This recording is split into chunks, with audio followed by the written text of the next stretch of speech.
Tales from the Casino Pit, a podcast where we share stories with people from the casino industry.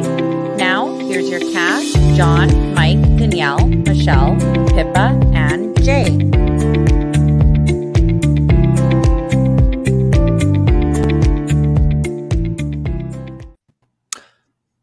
Oh, hello there. Welcome, everybody. Welcome to the Tales from the Casino Pit podcast. My name is Jay. You can find me on social media at Casino Dealer J. And currently we're streaming over 3 platforms. So hello, everybody on Facebook. Hello, everybody on the Facebook group, the Casino Industry Canada group. And of course, my beloved YouTube channel. Everybody there that is watching from Casino Dealer J, everybody that's going to watch this after, welcome. Thank you for subscribing and all of that jazz. You are good looking. And of course, I am so happy to see you. You're breathtaking. Oh, thank you. But it's so good to see you all. I mean, well, I guess not really see you if this is a podcast. Close your blinds. I really like the setup in your living room there. Anyways, before we go on, I just want to introduce the rest of the cast today. So the cast that we have this week, we have... Hi, Michelle. Hi, everyone. I always find this part really awkward because I never know what to say. But hi, thanks for joining us. I like leaving you on for another 4 seconds, awesome. So it's more awkward. I love it when you do that. It's my favorite thing. Excellent. Right. And I agree with Michelle. This is the most awkward part of the whole thing. So I'm Mike. You know that by now. Hi. 1, 2, 3, 4. All right. Okay. We have a wonderful guest. The person that was you kickstarted the actual Tales from the Casino Pit podcast, our very first special guest. Oh, wow. He makes a return for our 3rd season. We have Arden. Hello. Well, hello, everyone. Nice to see you again a few years later. Is it post-pandemic? Can we say that? Really not, but it's post something anyhow. Nice to be here, and it's just as awkward for me. So there we are. Excellent. Just a quick comment here. We have a comment from Daryl. Hello, Daryl. That's a good one today. Daryl says, just dropping in to mark myself safe from having a life. Hello, sir. I'm right there with you, Daryl. Join us. Thank you. One of us. Yeah. I come on once every 3 years, but yeah. Well, actually, Arden, I have a nice little overlay here for you.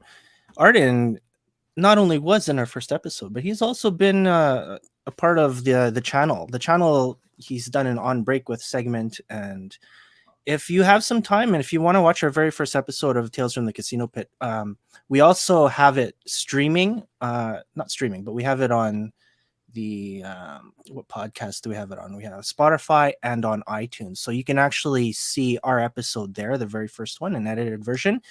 And we talk with Arden about a lot of things about his casino experience, but we also talk about his time on the ships. And it was really, really cool to hear a lot of your stories there, Arden, because you've done a lot.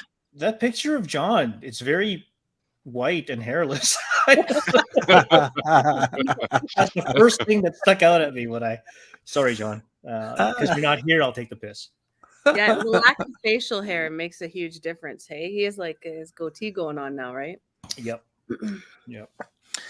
Not only that, Arden, you are also our Universal Pygo Tiles League of the Universe commissioner. So I just wanted to make sure, because I've had that sitting for quite a while now, and I really wanted to bring this overlay up. Yeah. Now that you're on, so welcome. Thank you.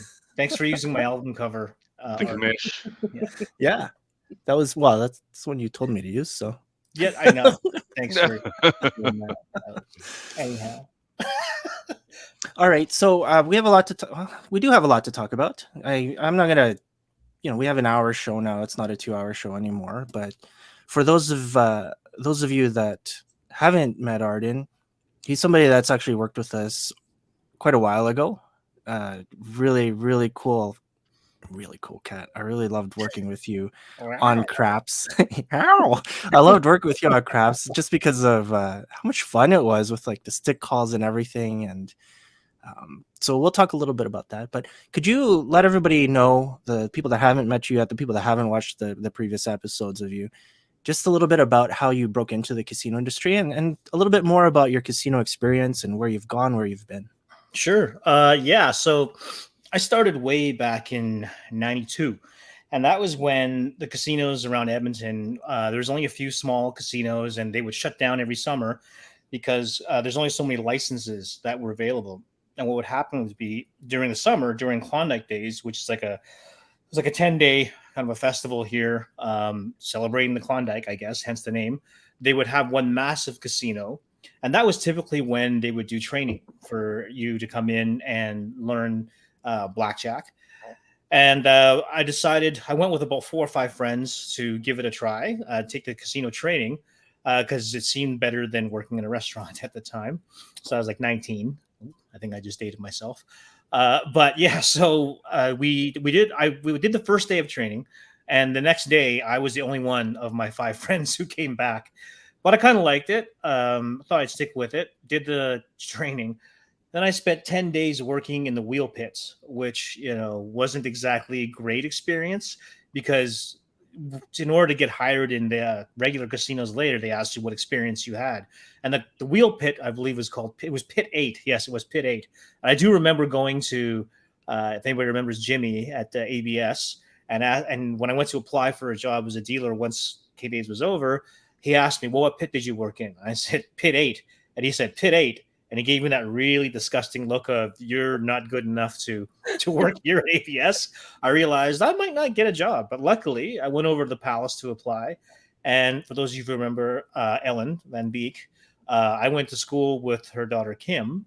We grew up together. And so Ellen remembered me and gave me a chance.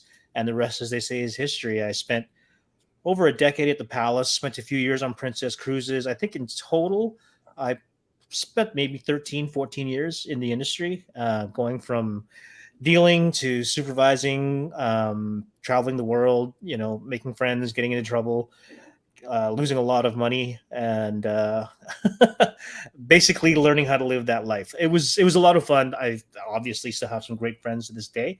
And I think it really gave me a lot of skills that I take with me to this day. Since leaving the casino industry, I've basically had a career in investment and finance. And I think, the casinos is where I first got my appreciation and love of risk and reward, because investing in the markets is really gambling at a high level in a different market. And right now I work in venture capital. So I manage a venture capital fund. We invest in technology startups. And I'm having a time of my life. Again, I'm always grateful to have friends like you guys who, gosh, we've known each other for well over 2 decades at least. And they always say you can't find new old friends. So happy to take part. Hey, that's awesome. Yeah. Okay. Oh. So throw some questions at me. Fire away. Whatever you like. Absolutely. Let's go through a couple of comments here. There's a couple of people that want to say hello. First off, Darrell says a little makeup and John could be it. Or Krusty the Clown. IT. Let's say IT for the people on the podcast. Sure. Yeah. we have a hello from Brandy.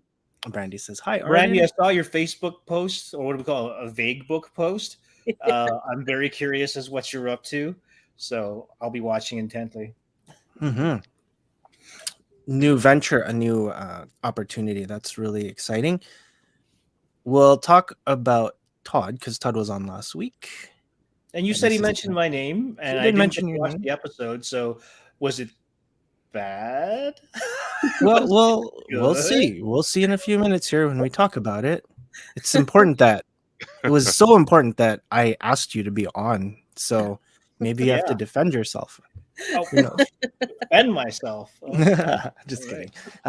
Michelle. Hey, Michelle. Nice to see you. Amazing dealer. I mean, exactly. Hey, Michelle. Great to see you all. Michelle says, great to see you all. That's awesome. Brandian response real soon. Get the deets for that. We talked last week about training, and we talked about Todd's journey in the casino industry, and your name came up, which was really cool because the last time that we talked when you were on the channel, we were talking about your time on the ships, and we talked a lot about dice, we talked about craps, about the future of craps, but a lot of people don't really know how much of an influence you had for the Alberta casinos. You were really important in the fact that, for me, you brought Pygo tiles into the city. You were one of the people that, administered the training. You created this game, and you created the rules of play. You did the research, and then you had this structure. And without that structure, I wouldn't have been able, like years and years later, when you guys went on your way, I wasn't able to take everything from the city and bring it to Vancouver to do their go live. So like your footprint is all the way in Vancouver, which is really cool. So I really wanted to bring you on because I wanted to talk to you about that. You've never really, we never really put it on the channel, or we never really talked about it in the podcast, but what got you into the training, and how much training did you do for the casino? Oh, wow. That's an interesting question. I'm just think back because it has been a while. But Pygo, I think Pygo in particular, I still to this day think they assigned it to me because I was Chinese. I'm still Chinese. Always will be Chinese. Let me clarify that. I identify as Chinese, and as such, I am. And that, I mean, I had the kind of academic background. I'd done some, you probably don't know this, I did some market research for the Palace many years ago. Kevin Spriggs, who used to work there, is in marketing, right? He had, when I was doing business school, he had gotten me to do a little bit of a market research study for the Palace. And I don't remember exactly what it was, but, I think I did a pretty good job of it. And they saw that I was very organized. I could use a computer, I could type, and I believe it was Brenda who had approached me and said, "Hey, Pygo's coming in. Would you be interested in working with?" I think it was Sean Joyce at the time, right? Because he identifies as Chinese as well. And so the two of us really kind of sat down. Yeah, Daryl, and researched the hell out of it. I actually bought. It was a photocopy. I don't know how I got it. I still have it somewhere. It's a photocopy. It was a book called, I think, Pygo Without Tears, and it was written by a guy who had, I think he taught it at Caesars. I can't remember exactly, but we really immersed ourselves in the game. I then also consulted my grandfather about kind of get his perspective on the game as a player, right? I really tried to, because you couldn't play it anywhere, and so my grandfather played, and I thought I'd check in with him.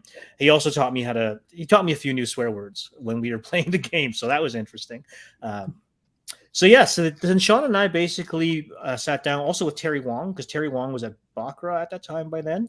And we all had an interest in trying to kind of get our heads wrapped around this.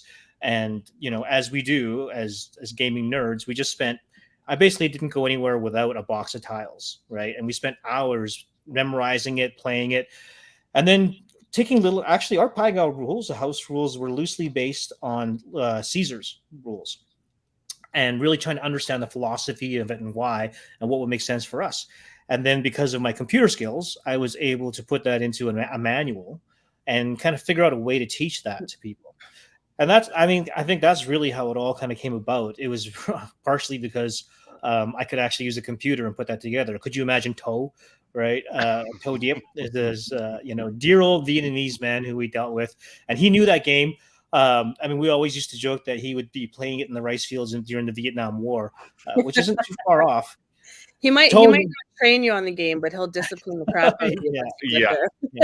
And I think I remember one strategic thing that Sean and I did, because obviously Toe and a few of us were going to be on the original crew.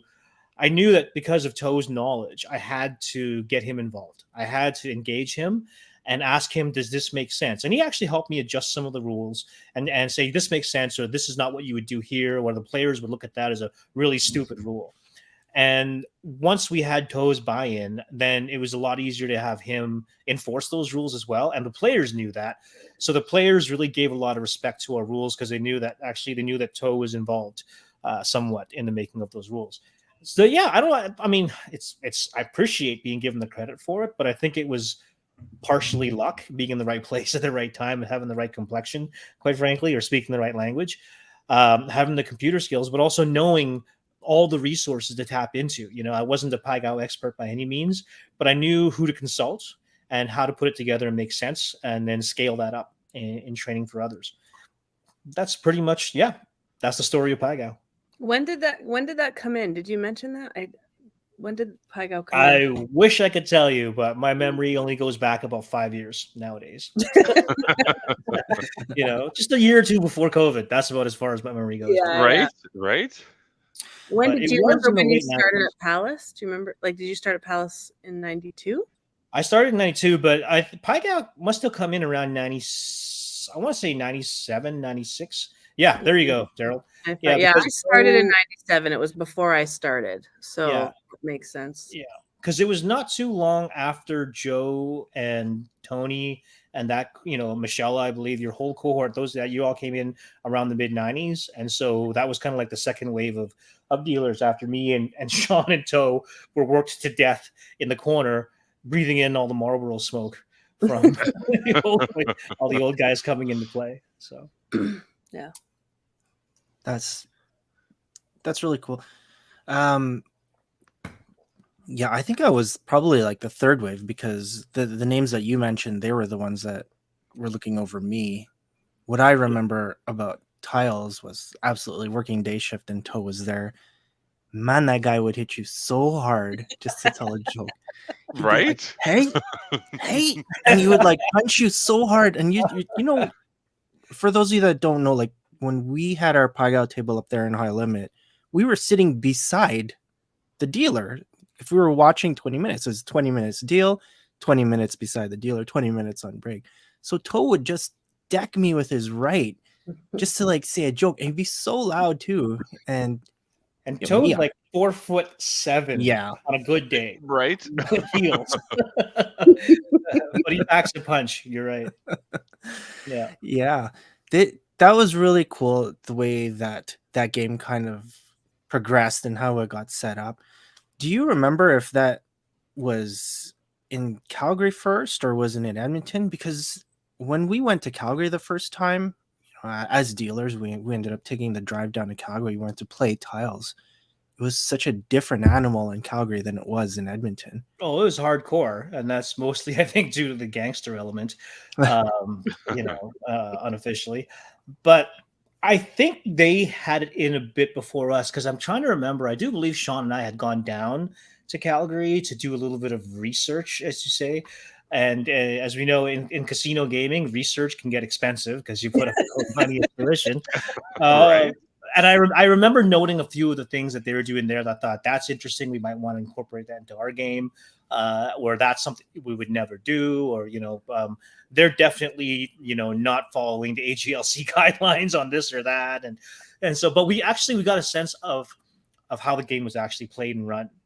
Right. And then we were able to kind of get our own pilot going and have it credible, have a game that players felt like, okay, these guys know what they're doing. This is the game that we know and love. So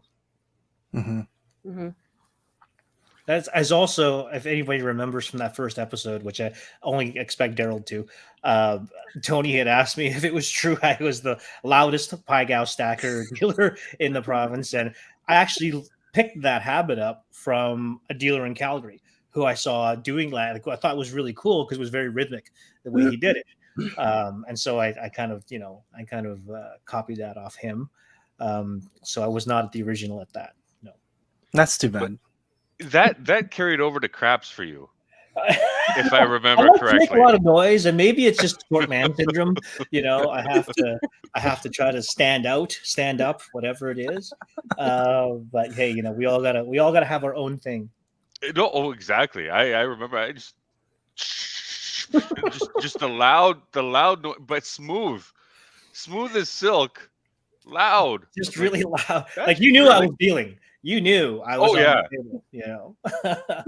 I learned over the years I think especially as I got into the cruise ships, I started working with a lot more British people to bring that noise level down and focus on just smoothness and speed, and save the loudness for when I was on stick, right? But as a dealer, it was a lot more about, and again, you know, you're a product of who you learn around and from and who you're dealing with. So I started picking up, I mean, I worked with some incredible dice dealers from England, you know, when I was on the ships. And so that was a real privilege. You know, that was a great time in the industry. That's for sure.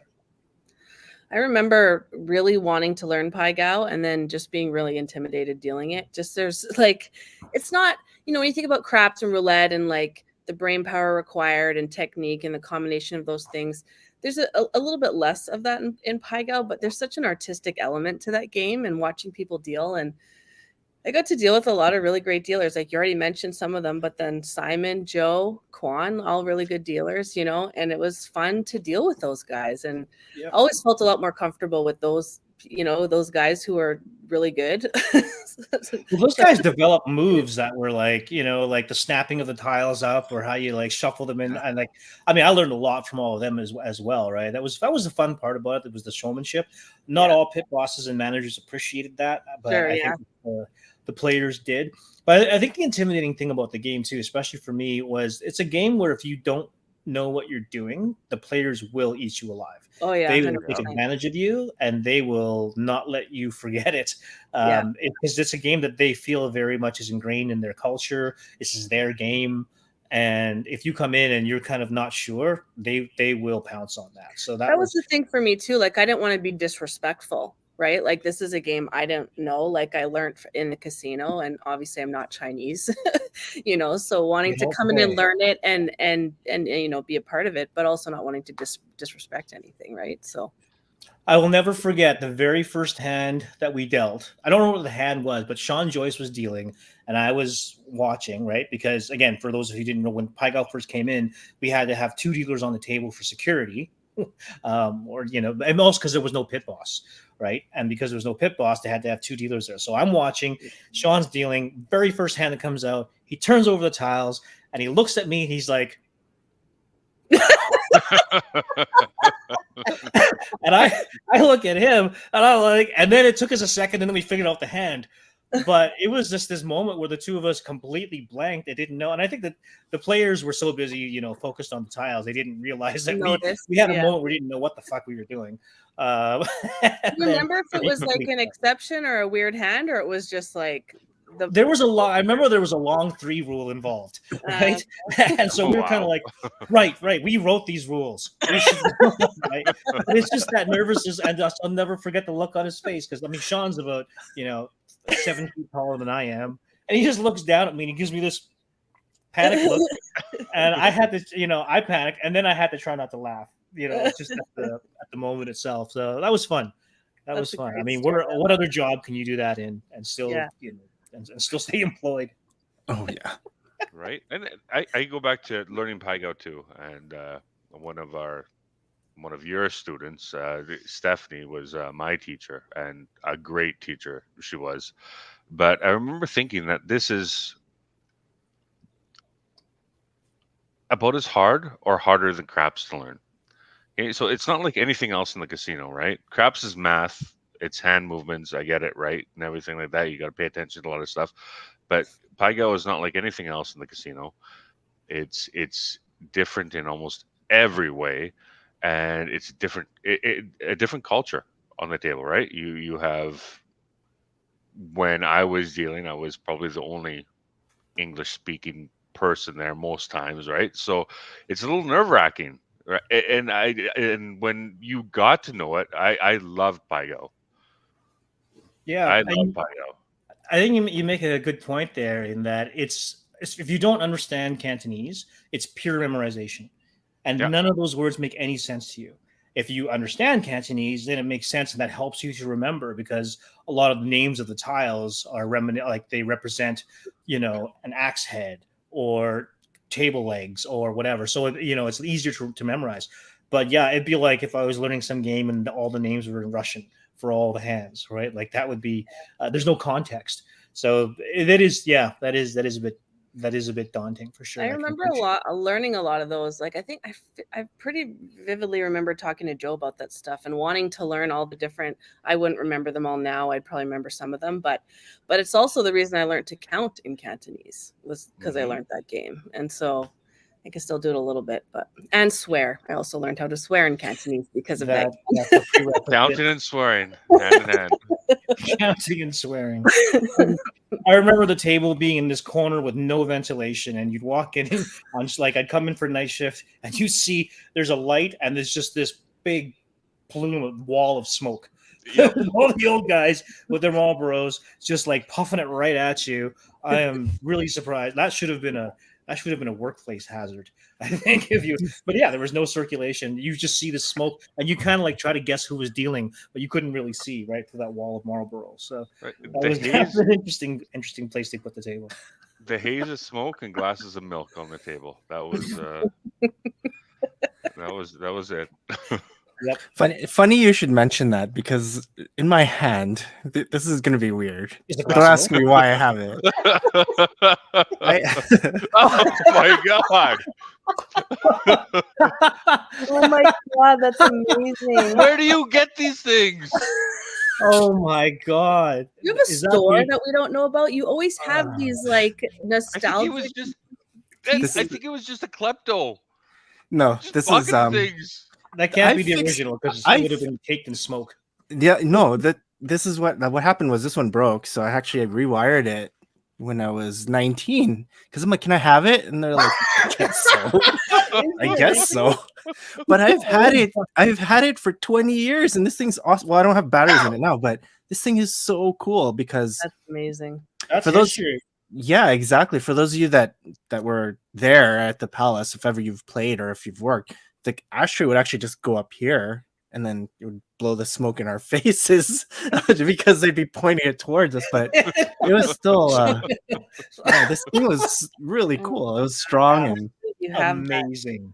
That's amazing. Just out of nowhere. Oh yeah, I just wanted to show you that. Wow. Sorry, about that on a tangent. Yeah, really cool. Let's get back to some comments here. Okay. Todd, hello, Todd. Todd is on the Casino Industry Canada group. Everyone that's listening on Spotify and on iTunes for this episode, we're joined by Arden Tse, one of the premier Pygo dealers, craps dealers, ship dealers, a lot of dealers, a lot of hat dealer / things that you've accomplished over your career. So I believe that's what they call a multi-fisted dealer. Is the term I learned? Yes. A lot of fisting going on there for sure. Oh yeah, I walked into that one, didn't I? Oh, that was a bad one too. Okay, I'm just gonna. All right, T-Bone. It's my name for Mike. Sorry. Continuing on, man, your episodes are always funny. I'm not even gonna mention the first episode. If you want to find out, I made a short about something that happened in Arden's first episode, which is really funny, and I will post it. But there's something funny that happened in his first episode. We're not going to talk about it this episode because I want to give you a break from the spotlight. Yeah, exactly. All right. Back to comments. Todd also says that is great. It's a great part of working in the casino. The games where you deal with partners or multiple others at once, which is, I totally agree. I think the whole panel does. Not always. Well, sometimes the partners matter, but generally, if you had a good crew or a partner, yes, it was fun. Yeah.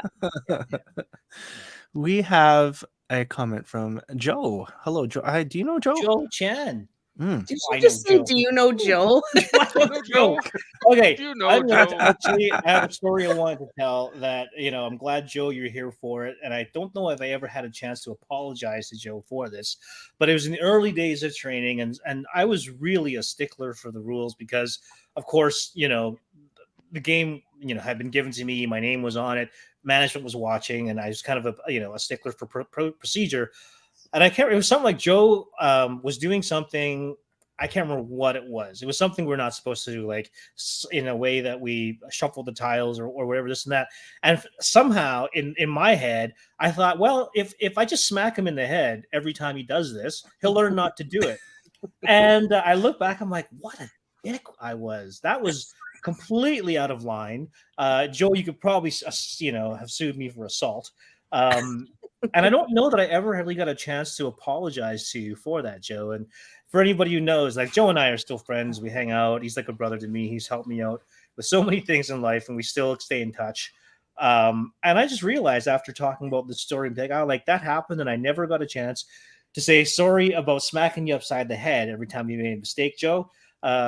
But here it is. And I get, 20 years later, I get a chance. So, and to do it live on TV or whatever this you want to call this. Oh, and Mike is gone. What happened? He'll be back. He'll be back. Yeah. Oh, okay, that's right. He's got a kid. Yeah. There you go. Yeah. I'm curious to wonder what that was that made you smack him upside the head. I don't know. It was something like stacking eights. You know how many procedures we had back then, right? Yeah. And shortcuts that we would take to try to be fancy or this or that. And I don't know, whatever it was. It was just something it was something stupid, obviously, but I was completely being anal about it at the time. Of course, I wound up in the end being the one that broke all the rules all the time. But in the beginning, training, I was just, I was really rigid about that. And that was out of line. And, hey, you're young, you're stupid. Not you, Joe, me. What are you going to do? Live and learn, right? Live and learn. I'm glad we're still friends. Joe also says, get Arden to sing you the Pygo song. No. What is this Pygo song that you're talking about? That is not going to happen. If Sean Joyce were here, that was his job. So you're going to have to find some way to get Sean on this show and have him sing it to you. Not going to happen. Sorry, Joe. Love you like your brother, but that's not going to happen. I don't know how far back my memory goes, but it's Lim Lam look. Oh my god. Oh, go chat. And that's it. I'm done. Was it right? Did I start it right? 50%. You skipped over a few things, but all right. There we go. The pronunciation was there for sure. Yeah. Nailed it. Yeah. That was let's just move on. Anyways. Daryl says that I kept the fan for 20 years and I was just waiting for this episode to bring it up. Yes. I think I was waiting like 50 episodes for someone to like mention a fan or something relevant to it. So I'm like, that was close. Only took 3 years. Yeah. 3 seasons. If you're on, and actually say hi. A lot of you are shy. I understand that. Sometimes you don't comment, but if you are on and you want to say hi to Arden or anybody on the cast, make sure you say hi. And Joe says, don't remember it, but it's all good. I learned Pygo in Chinatown, so you can blame me for the habits. That's Fair true. Enough. Yeah, we had a lot of bad habits in Chinatown. For some reason that story just popped in. That event just popped in my head as we were talking, and Joe popped up. So, that's my subconscious saying, "Dude, there you go." Yeah. All right. So before we continue on, I did want to mention the party that we have next month. For everyone in Canada is invited. Yeah, that's true. It's true. If you can all make it to Edmonton, absolutely head on over. Saturday, September 17th at the Pearl Showroom. We're having a dinner and an event, some entertainment. And then we have DJ SVO Casino employee / DJ that's worked on White Ave here in the city. So he's going to be playing some music at the end of the night.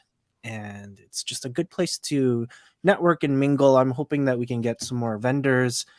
Even if you're not like, I'm not really charging anybody for like a vendor table, but if you want to like show off your stuff and you're part of the casino industry group, then just send a message out to one of us and we can kind of set it up. What I want to do is I want to have it in the back row. This week, I wanted to go to Yellowhead. I wanted us to go live, but unfortunately all the cast couldn't make it. Maybe next time, maybe next week. But I do want to show like the area itself and the top rows we wanted to have for vendors. So we have a couple vendors that are in, which is really cool, but I'd like to get a few more people just to do some advertisements. So Cindy makes a lot of she's got a lot of works of art that I'd love for her to show off, but people are buying it here and there, so I don't even think she has anything left. Even photos of it would be nice. Yeah, exactly. So, but there's a lot of talented people there. So, I mean, really, this isn't about us. It's just about a place for us to kind of get together. It's so cool that Pure Canadian offered the venue. So I really love that group, man, because they're like, well, you want to do this? Yeah, we can give you this. We can give you this. You get a $25 match play for your ticket. So your dinner, your match. So your match play almost covers that dinner if you win. And of course, Tony's like, well, we'll give everybody a free drink. He didn't say that. I just said, Tony, can you give everybody a free drink? So I'm like, man. He's like, yeah, I guess so. Sure. So no one lets you ask. So Daryl says, got my tickets already? Get yours now. Yes. Thank you for purchasing a ticket, Daryl. That was awesome. And we will see you there for sure. Yeah. And I guess, Joe, if you're still there, I guess I'm buying yours, because I won't be able to show up until about 10 or 11. I'll be flying in from San Francisco that day. So, but I'll come by right after I land, and as long as my flight doesn't get canceled. Which Arden is flying in specifically from San Francisco to come to this event. That's how good an event it's going to be. Right, so I'm flying back from San Francisco. I actually still live in Edmonton, but I appreciate that promotion there, Michelle. That was personal brand. No, I am not in the Valley, but yeah, I'm coming all the way from the U.S. just to right. Yeah, that sounds better. Technically, I am. Right? It's That's technicality, you but are. Yeah. And one of our sponsors is actually going to be in San Francisco that night too, which is kind of weird. So, wow. Yeah, small world, right? Daryl says night. Okay. Oh, it's night. bedtime for Daryl. Early. Yeah. Daryl. Night. Okay, the party's gonna last longer than 9 o'clock, Daryl. Just so you know. This is from Brenda. Hello. Rollo. Hello, Rollo. Hello, guys tuned in tonight. Hi, Brenda. Pass along a thank you for myself listening last week. Oh, sorry. Pass along a thank you. Found myself listening last week early in the morning when you were offline, but was laughing out loud at some of the roulette stories. Arden, do you have any funny roulette stories? I know you're a pretty damn good craps dealer, but what about any kind of roulettes? There was a really crazy group of people that used to work with you there. Mm-hmm. I'm sure that. Oh, I work with many extremely talented roulette dealers, and I think the best part of it is you get to. Well, this is before they had shipping machines, right? And you actually had to have somebody that was fast. So I work with people like Quan Fung and his mom Connie, and Allison Therian, and even at K-Days, guys like Denny Huang, people who could pick up chips like nobody's business. I'm not sure that's a skill that's applicable to anywhere else in the world, but in any other job. But for the time being, that was pretty cool. I guess the funniest roulette story I have, which actually doesn't really have anything to do with roulette, the game itself, but it happened on the roulette table. I was working with Connie Fung. So, Connie was like a second mom to pretty much everybody. And so we were working together, and it was, I don't know, early in my career in the casino. And how was it Christmas Eve, we shut down we work till 6, right? There's only a day shift, and then we get to go and we're done. And so, of course, all the punters are coming in for their last go at it, and the table is just crowded and packed. And then Connie basically, I was dealing, and Connie just kind of rizzed me and goes, "Hey, let me deal." I was like, "Oh, okay." So she starts. I learned things like short spinning, from Connie, and how to pace it and how to keep everybody on their toes and such. And the funny thing was how she cleared that table out probably within 10 minutes of getting on there. But the funny thing was listening to her talking to players as they were cashing out, because if they weren't tipping, a lot of them weren't tipping, they were just finished. And Connie had this really sarcastic, she's like, yeah, ho, cash out, goodbye. Merry Christmas, ho ho ho. Yeah. And she always did that ho ho ho. And it was just the weirdest thing, but it was the most entertaining. And I was like obviously buried trying to keep up with her as she's just going, right? But that was one of my favorite memories from working with Connie, is just seeing how she knew how to work that table and give that sarcastic ho ho ho, Merry Christmas. Okay, goodbye. Yeah. Oh man, you said that, and I just like bang had that like audio in my head of Connie doing exactly that. Yeah. Oh yeah, sure. She had no patience for people who didn't tip and lingered for too long. Yeah, That's for sure. That's awesome. Yeah. Oh man. All right, so we're at the 40-minute mark. We're 2/3 of the way done already. It just Wow. felt like I just started. Yeah, it just felt like I was talking about your background. It's like, wow, look at how cool Arden's background is. Is that real? Yep. It looks like a green screen type thing, but that's real. So Yep, and it's there's a really nice bunch camera. Yep, this is my home office. I have a bunch of art on the wall that a friend of mine actually did. So there you go. I'm glad you noticed and appreciated it. Yeah. Oh, if there was an award for guest with the nicest background, I think you're the front runner right now this season. So that's, thank you. I don't need anything from you either. I'm just giving you this free compliment. So You should have background votes. yeah. Yeah, real background, not a green screen. I know. It's like where we finish this episode, it'll be like he just sticks out. It's like, yeah, that wasn't real. It'll be a competition. I think I find fake backgrounds more distracting than like a messy real background. It's just so distracting to have like the fuzz or like the fake. I don't know. Yeah, no, It's true. the aura around the person, Yeah. right? Yeah. You're moving back, and it's kind of like, what's going on? Oh, Arden, I did want to ask you about your opinion on having a new casino in the city. This is a little contentious, but I'm no longer in the industry, so I'm not bound by any politics. Yeah, when I heard about this and I looked into it, it's an odd decision. Like if AGLC, it's only in stage 2 of 3, but I think this speaks to the problem that we had when a lot of casinos in Edmonton grew, is that you're forgetting that there's only a limited pie here, right? Limited number of people in this market. And if the AGLC doesn't think or see the fact that putting another casino in the city is only going to take away from, the other casinos, it's a bit of a zero-sum game. And yet all that money is being taken away from Edmonton Charities. And that's the whole point.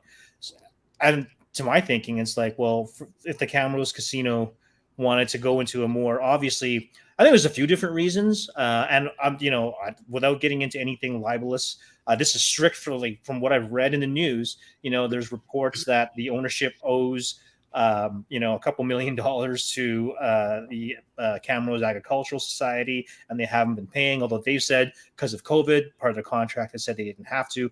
Whatever it is, getting out of this and then opening casinos somewhere else. It could also be that the market down there hasn't been as busy, as dense as they want it to be. But I'm like, well, why come to Edmonton? Why wouldn't you just go to Calgary? Why another city? Like, what's stopping a casino? Like, according to the AGLC, then, if they let this happen, it's the same principle. Why don't we have an Edmonton casino company open up in Calgary and have all that money come back to Edmonton? It kind of goes against the charitable model. Right? It doesn't make a lot of sense to me. So just based on facts and the whole spirit of what casinos are supposed to do and their function here in Alberta, it doesn't make any sense to me to allow Camrose to open a casino. Now, if Camrose were to open a casino and the charities there were Edmonton charities and benefiting Edmontonians, great, right? That's just like opening another, like getting another license opened up in the city. But if you're going to make an exception, let them in the city limits, have them taking revenue. They're opening a hotel, they're opening up an entertainment facility. And I'm like, what city do you think you're in here? This is Edmonton. I don't know. There's that big a market for all of that. Our hotel market here isn't the strongest or hottest, in the province, never mind the country. So yeah, it's an interesting move, right? From a business standpoint, but just on principle, it doesn't make any sense. It wouldn't make any sense to me for the AGLC to let it go forward. So that's my take on it. That's of my opinion and not my employer's. That matters. Mandatory disclaimer. Yes. Yeah. Go ahead, Mike. Or were you saying something? No. Okay. I guess my question, and I'm not a financial analyst or anything like that. I don't understand. But if this is for charities, and we have all these charities in the province, and it's Alberta Gaming and Liquor Commission, how come the charities don't just split amongst the whole province equally? Is it market? I don't understand that part, because it's like you have these charities. Yeah, I know they're all waiting and stuff like that. But if they have their event in a specific quarter, why don't you just split it amongst the whole province? Why does it have to be in these regions? I'm sure there's probably a good reason that I don't understand, but if it's a charity portion of it and we're like cannibalizing Edmonton, why don't they just split it down the middle equally for a whole quarter? You get this amount if you are lucky enough to have a charity casino in the province. Yeah, and I go ahead. Sorry, Mike. go ahead, Arden. No, sorry. Okay, I was thinking that's the same thing. We'd have to change the charitable model a little bit to go. If you do a charity at a casino, you're pulled into Alberta. But is that fair to a rural casino who works 2 nights and gets very little to compare to an Edmonton casino? Like, how is it fair? Is it north? Is it south? How do you do it? I don't know. I don't know what the answer is. And this also, I think, speaks to I think it really depends on which side of the equation you sit on. Or, as an example, right? When I used to work on Princess, we would all keep our tips on each ship. And so if you did well and you were on a great run, you like if you were on a good Caribbean run, you knew you were going to make money. If you were on an exotic run, you knew that you weren't going to make good money, but the upside was you're on an exotic run. As soon as Carnival took over Princess and decided to pool the tips, there was less incentive for the busier runs, like to want to be on a busy run and work your ass off, because you're going to make just as much money, hypothetically, if you're on an exotic cruise. So now you kind of disincentivize, the people from wanting to be in a busier environment. The way I see that analogous to this situation is then as a casino operator, you just have a license, you open up in some small town, you have 2 tables and a bunch of slots, and you get the same cut essentially as everyone else. For another operator who's got to maintain a larger facility, more staff, right? Like it's what we call a free rider syndrome, right? Where that could happen. So, I mean, maybe that's what it is and why. You need to ask the AGLC, but I could see that as potentially being a problem in terms of the equality, unless there was like a percentage allocation, right? You're always going to get X percent no matter what, and it's pooled across the province. But again, that's a different industry that I'm not a part of anymore. I'd have to. I'd be curious as to how they figure that out. But it's a difficult thing because, like, right now we're talking about Camrose, but if you consider all rural charities as an example, there's only so many places in rural Alberta where it's viable to have a casino at all, right? Like Camrose is showing us that it's not even really viable there, right? Loretta has put some numbers in the comments, but like, so there's 2 different things, right? There's the casino operator that's trying to make money as a business, but then there's also the charities that are volunteering that are getting a piece. And right now the rural charities are getting a fraction of what the Edmonton charities are getting. I think from a charity standpoint, I think splitting across the province makes a lot of sense. And again, I'll make the same disclaimer Mike does. I've never worked in management in a casino. I don't really know the revenue numbers or anything like that. So I don't really have those numbers in my head to pull from. But I can see it from a fairness and the charity standpoint, because whether you're volunteering at a busy or a not busy casino, it's just volunteers, right?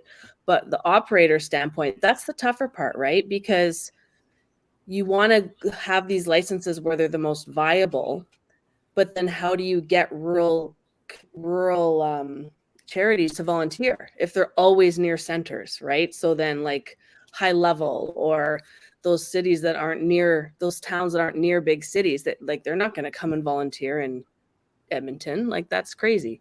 So how do you still, distribute those funds to Alberta charities? There's so many different facets to where those licenses go and how it's distributed. So True. I think this conversation has been had by people in AGLC many times. How do we do this evenly? Maybe there is no right answer. Maybe this is it, right? Yeah. I don't know. I mean, it's not a perfect model by any means, and I don't think that it ever can be. I mean, it's just market dynamics as part of it. But I think at the end of the day, it's important to have something that makes sense and something that sticks to the spirit of what it's intended to do, right? Yeah, I mean, like I said, I find it interesting that the move to Edmonton comes with. I'm assuming, like, with the hotel and all the other facilities, the operator keeps all of that. So there's obviously an element of trying to grow their business and bring in other revenues and such. So, I mean, but I would question, the market research going into putting a hotel in the southeast Edmonton, down by, where was it, Parsons Road, whatever that block is. Yeah, I don't know. Like I said, I've only known what I've read in the news. I mean, as a business analyst, I would have to take a deeper dive into Yeah, there's so much information that it's hard to have a full opinion without having more information. Yeah, I'm not going to play armchair CEO, but what I would comment on is it just seems to break the spirit of supporting Edmonton Charities by putting in a casino that can take business away from the other, especially Argyle, right? When you look at the area, and that money doesn't go back into Edmonton, it goes to other charities outside of the Edmonton pool. And I don't think that again really jives with the spirit of what the program's supposed to be about. Okay. So that was an exciting and mood-killing topic. Oh, sorry. I'm sorry. Not a lot to laugh about there. But yeah. Okay, let's get back to a couple things. Rolo says, Mike, your hat carries weight. It's awesome. Thank you. So thank you. Hello from Vancouver. Have a good show, everyone. Heart. That's from Danny, our cast member. Danny, nice to see you. Hopefully you're doing well over there. Miss your face. Hopefully see you next week. All right. Let's talk about Loretta's comments, because Loretta's a very knowledgeable advisor. She's been on the program before. She's been a special guest, and she's talked about the charity model, which is not perfect, and I understand that. So her comments are here. The market's not good in Camrose. I was there in July, and the cashier cashed out $3.50. But the other option is to slot split, and that would be a disaster to Edmonton casinos. Calgary already has a rural casino within the city limits. Something needs to make it fair to rural Alberta charities. They make $17,000 every event, and they have to wait 40 to 48 months. There's a long waiting list for those casinos. The reason why you can't split it equally is because a place like Vermilion Minor Hockey has 1,000 members, and then Edmonton has 60,000 members. That's a good point. That's already even within Edmonton. There's charities that have way less members, and then some of the hockey clubs. I mean, my kid played hockey, so that's what comes to mind for me. Some of them are way bigger and have, like, my kid played for Southside Athletic Club. It's one of the athletic clubs, so they only had 10 teams. I think they have 13 now. Whereas like the minor associations have like 10, 13 teams per tier, like per age group, right? So and they're getting the same cut. So there's other inequities that happen already within the system. So not a perfect model. It also begs the question of, is the casino charity model, the casino charity, the right vehicle for rural places, municipalities to raise charity? Is there another way to raise charitable funds? Maybe casinos aren't the right vehicle for them. Who knows? Because you have to look at the market at the end of the day. This isn't like a guaranteed money-making machine. You just plop. I mean, there's a lot of variables, right, in terms of where you put it, what the population looks like, how much, what's the income level of that population. This is not a one-size-fits-all. We're just going to plump it down, and now automatically generates cash. So again, is that the right model for a rural municipality to earn to raise money for their charities? I don't know. Yeah, and every different category we're bringing like 10 different questions to that category, right? Like it's just layer upon layer upon layer, and it just gets so complicated. I was going to mention before I saw Laura's comments about the inequities of charity sizes, right? Like, I mean, if you have a charity with 10,000 members, the food bank or something like that, right, which needs a lot of money, or the table tap dancing society of West Edmonton, you know what I mean? I made that up. If there's one, I apologize. Okay, so I am so sorry. You could have done worse than Right? table tap dancing. Yeah, right.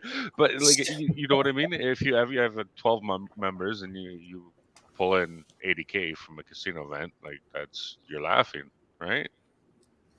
So what I want to know though is, in what context did Todd bring up my name last episode? All right. Arden's been dying, and you haven't. Yeah, we haven't gotten to You it. got to reveal it, and you have it, and we're running it. We've pretty much run. Oh no, that was it. It was just about the his experience with you when he started, and you being on the table with him on Roulette, and how much of how much training that you did, because you were part of the core, so that's why. Right, as an instructor. Okay. So my question was more focused on Pygo tiles because of the way that you've affected that game, throughout the province, and how it's kind of you and Sean, like you trained Steph, and Steph trained Mike, and Mike trained everybody, so it's kind of it's expanded, right? And it's really cool to kind of see that. Wow, I never really thought about it that way. Thanks. Yeah, not just that. I mean, even you get a lot of credit for Craps too, because you were part of the original crew, and if you weren't on there, then Michelle wouldn't want to deal the game, like you and John, right? Michelle wouldn't want to deal the game. Mike probably wouldn't have joined that game. It was just the whole effect, of being there and setting it up and being creative. That's the whole thing about what I love about like the Palace and the other Edmonton casinos as well, is just the whole camaraderie that we had when that game first came out. And not just that, like, not just Craps. I mean, we always talk about Craps. It was a golden age, right? And I feel very lucky to have been a part of that whole time and the period and the people around. I mean, it was the group that made it happen, right? It's a situation where the sum is greater than each of the individual parts, and we had fun. For many years, John and I would joke, we were just getting paid to hang out with our friends and swap recipes, which is what him and I would do on the Craps table. And that was it was a magical time. Honestly, I do miss those days, and I'm thankful we had them. I know times have changed, and that won't happen again. But you just gotta appreciate the time for what it was, and keep showing up on the podcast when asked.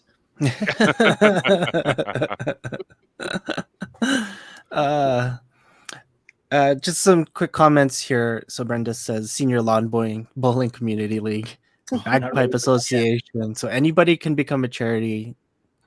Her opinion is that it needs to be revisited. The homeless kids lunch program's underfunded over extra funding. So there's it's a pretty old model. You're right. Needs to be revisited. Mm-hmm. Yeah, I did want to go back to one comment that Brenda did say before. She talked about the thank you, but that she also said tonight the comments about working with others and the team partner games. Times have definitely changed. Now this is coming from the point of view of a dealer now as to 20 years ago. There's just been a lot of shifting, and I know like we've revisited this episode after episode about the style of dealing and losing the art. Do you feel that there's anything that can be done about getting that pride of being a casino dealer back at this point? I don't know, because I think really it's just a result of the industry growing into the size, that it had. I'll blame, it's when you get private equity involved, which it had in the Alberta scene, it all comes down to cutting costs and getting more efficient and increasing your margins so you can eventually flip it. That's how private equity works in general. And so when we got to that size and it was no longer kind of local mom and pop operators, it became the culture changed, right? And so it's like, we're not going to put two people on a game. We're going to have chippers. Table games take a back seat to slots. and you never have a full pit open anymore, even on a Friday or Saturday night, and that's until that changes, right? So essentially, the way to change that is if the industry shrank again, right? Which is not going to happen, right? And it became again more of a locally owned boutique kind of a thing where you got to know everybody and it was fun, and the culture went back to that. So I think it's hard because it's structural, right? The way the industry. Okay. So sorry, go ahead, Jay. well, this is open to all of you, but really, it's why. My question, I guess, is why was it so much better back then when we were the young kids dealing? Are there not enough young kids? You mentioned the size of the market now. Yeah, you're right. We back then there was 3.5, 4 casinos that were going, and now it's so much more, and they're looking at even adding another one, which is crazy. But why were the dealers in Argyle and when Baccarat first opened and the original ABS, how come they were so much better than the majority of the dealers now?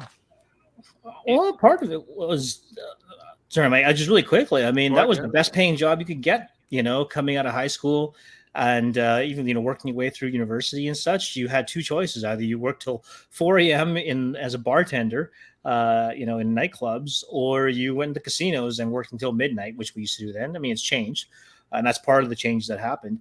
But yeah, it was a really great part-time job to do as you were going to school, kind of in the late 90s, early 2000s, right, when we were all in there. And so that's the alternatives, especially when the oil patch picked up. I remember I just actually dug up an old paper that I had written about gaming back in the late 90s, and at one point in this province, gaming brought in more revenue than oil, right? And so those were kind of the boom times for the casino industry. But once there were better alternatives, talented people went into other, young people went into other industries. Mm-hmm.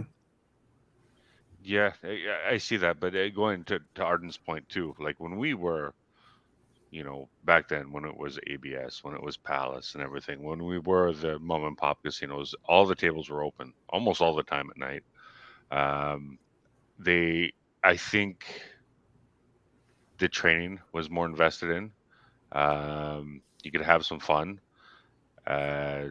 We did have the two people at the table. We did have chip and chance. We did have golf tournaments. We had competition. Now it's, hands per hour. It's table hours. You're looking at staff overhead and everything like that. And I think that kind of takes a little bit away from the stuff that we had when we were there.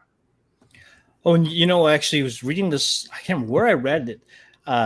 And people who are in the industry still can tell me if this is true. But really, it was this thing that changed the culture of the staff room, right? Because we used to play backgammon, Big Two, whatever. Now apparently, I've read, when you go into a staff room, everybody's just on their phone. Nobody really socializes. I also do think, and this is not a slight on the immigrant population, but we did see an influx of foreign workers, immigrants come in who didn't necessarily. It just changed the culture and the conversation, right? And the just the integration. I mean, and again, that's just a fact. It's not bad. It's not a bad thing. It happened, right? It's a dynamic.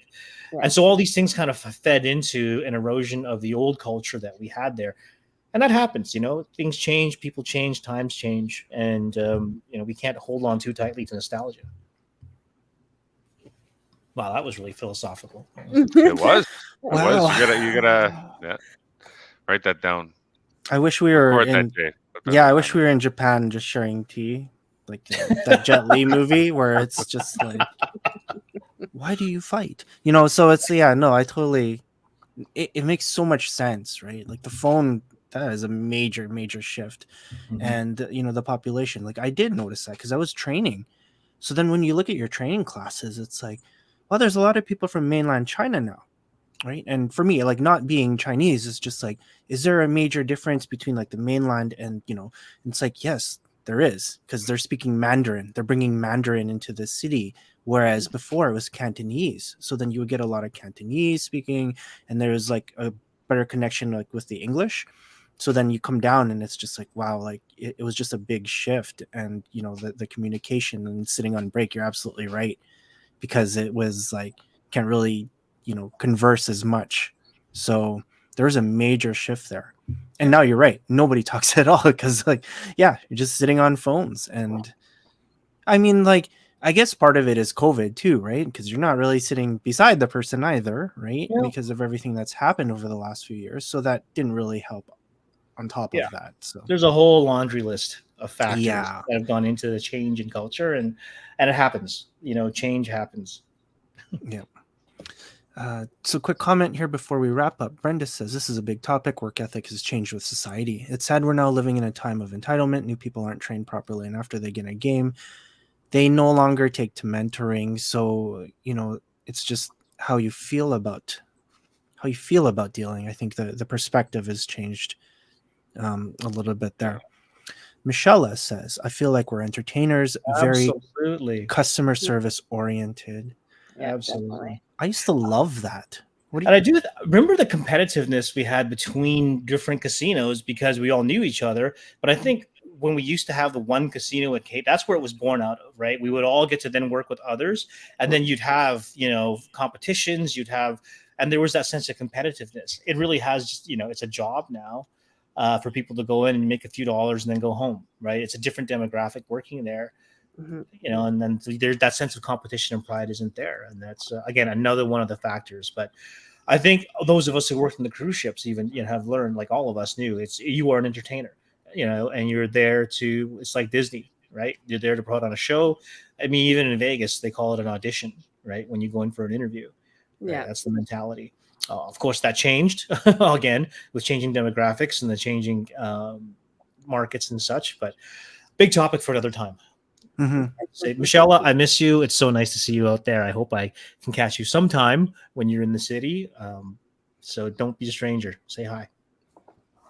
Cool. That's awesome. All right. Sorry, a couple more comments just popped in All here. right. So Brenda says, pride of self has to factor into everything. Yes, agree. Yeah. Mm-hmm. And she says, I think that's you as well. Thanks. Have a great evening. Okay. Thank you. And we have a new comment from Irene. Hello, Irene from the channel. Thanks, guys. Really enjoyed listening to your conversation and insights. I've been in the industry since 1979. That's awesome. That's amazing. Wow. So many things have changed and miss the old days. So there's Credit to you, Irene. That's awesome. Yeah. Okay, and then even one more comment. Hello, Jessica. Jessica has mentioned bring back social events, ski trips, golf tournaments, Christmas party. Wow. Yellowhead hasn't had a proper Christmas party in years. Yeah. Yeah. I mean, do social committees even exist anymore?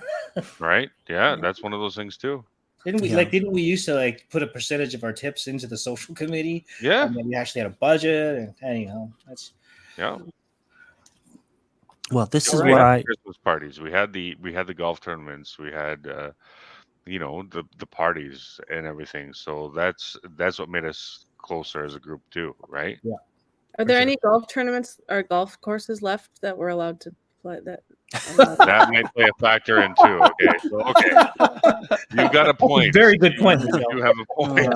okay. That's kind of our generation's fault. Yeah. Sorry. Oh my God. More than one card has been fished out of a pond. Oh, that's next episode. Every we'll list out the golf tournaments that we did and then everything that went wrong in each one and why we're banned. Yeah, banned for life for those ones. So okay. So at the end of every episode, we want to do a nice roundtable shout out. So Arden is, you know, as our special guest, is there anybody that you want to give a shout out to or anyone you want to say hi to or thank? Oh my God, there's just so many people out there. I know he won't hear this, but I mean, Sean, Joyce, my brother from another mother, literally. I haven't seen the man in years. I know he's in Vancouver somewhere. I hope we can get a hold of him and get him on a show sometime. He's teaching Kung Fu somewhere in lower BC. But, you know, we had a lot of good times, taught Pygo together. Would love to see him again sometime. Really awesome. Yeah. Okay. Mr. Mike. Well, Arden, thank you for coming along. It's been a while, and it's good to see you. It's good to see you up and walking again. That's for sure. Thank you. Thanks to everybody that's come on to Brenda, Michelle, Daryl, everybody for comments. That was great, and thanks to the beautiful two people up there for always being on. Do the Spider-Man thing.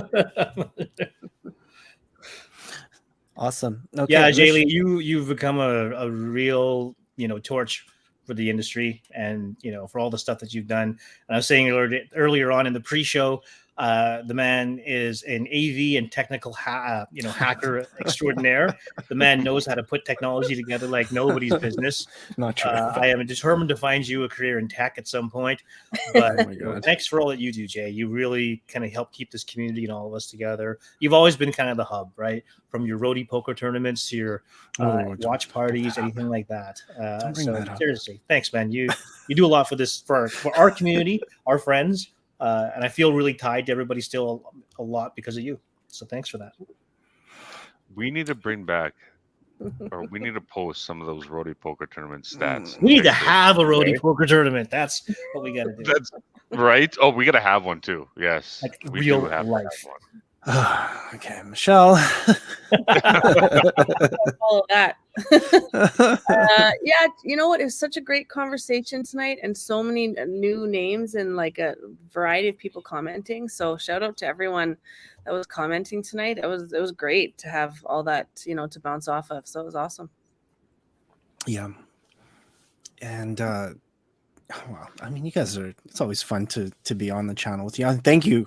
Because otherwise, if you guys don't show up, then it's just me talking, and it's really boring. I still watch that show. After 3 years of this, The one-man show. Yeah, no. Just a reminder for those of you that actually do want to hang out and meet us, as because I'm sure 4 of you do. We have our Casino Industry Canada party. And that's on September 17th, and it's at Pure Casino Yellowhead. Get your tickets.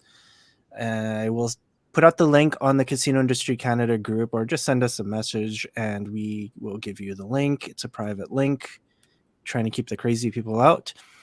And it's a dinner. It's $40. You get a dinner. You get a $25 match play. You get a free drink, and hopefully you win something because we have some donations. And I'm hoping to do something fun in between the dinner and the dance with Mr. DJ SVO Steve. And you need some auto tune for that. Oh yeah, DJ SVO. Okay, just one more thing. I did want to mention. We got DJ nights in August. Pure Casino Edmonton. Oh. My very last show is this Friday. Come say hi. I'd rather you not, actually, because there's no dance floor, which kind of is weird. And if you see me and say hi, I might just wave down to you. It's fun. I love playing music, but it's weird because there's no dance floor. But if you are at Casino Edmonton, dance floor. Yeah, say hi. Request a song. I'll play it, maybe, if there's no swears in it. All right. So, that's our time.